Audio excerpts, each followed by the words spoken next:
আসসালামু আলাইকুম। সবাই কেমন আছেন? মায়ের হাতের মজার খাবার কার না ভালো লাগে? বলেন তো? সবারই ভালো লাগে, তাই না? তো মায়ের মতো করে আজকে ভর্তা তৈরি করেছিলাম। খেতে যে কি মজা হয়েছিল দেখেই তো বুঝতে পেরেছেন। এই যে দেখেন বাজার থেকে ওল এনেছিল। আর আমাদের মা হচ্ছে ভর্তা করতো। আমাদের গ্রামের বাড়ি প্রচুর, প্রচুর বেগে হচ্ছে আমার মা সবজি লাগাইতো। বাগানে মানে যে বাগান করলে যেরকম হয় না? মানে বাড়ির আশেপাশে একটু জায়গা ফাঁক ফোকর কোনো জায়গায় হচ্ছে একটু মানে রাখতো না। সব জায়গাতেই সবজি চাষ করতো। আর এই যে ওল, এই বড়, বড় ওল এগুলো লাগাইতো না। সে হচ্ছে বাকানাজ আছে, আমরা বাকানাজ বলতাম। সেই বাকানাজ হচ্ছে ছোট সাইজের ছিল আর এইগুলো হাইব্রিড। হাইব্রিড ওল কিন্তু এগুলো আমার কাছে মনে হয় যে তেমন একটা টেস্টি না। আর আমার মা যেগুলো হচ্ছে লাগাইতো বাড়ির আঙ্গিনায় সেগুলো হচ্ছে দেশিতা। ছোট, ছোট সাইজের হতো কিন্তু সেইগুলো এরকম সিদ্ধ করে নিয়ে তাই ভর্তা করতো। করে তাই আমাদের সবাই মানে সব ভাই বোনদেরকে এক জায়গায় বসে খেতে দিত। গরম ভাত রান্না করতো। তা খুবই মজা লাগতো।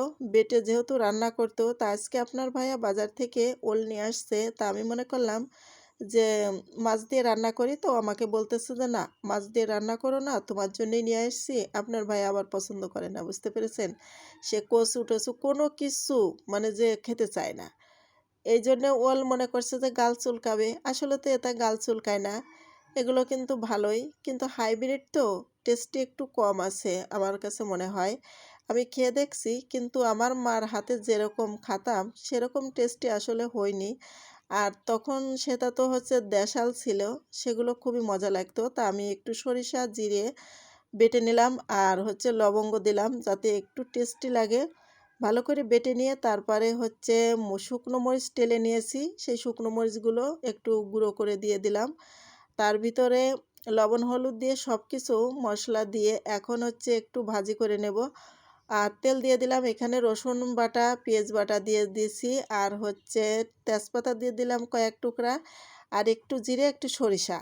মানে যাতে দাঁতের পার পড়লে পারা চাবা দিলে একটু টেস্টি লাগে বেশি, তাতে ভালো লাগে। তো এখানে হলুদ আর লবণ দিয়ে দিচ্ছি। দিয়ে তেল গরম তো হয়েই গেছে। ভালো করে মানে যে নেড়েচেড়ে নিচ্ছি আর শুকনো ঝাল ২-১ টা আবার বেশি করে দিয়ে দিছি।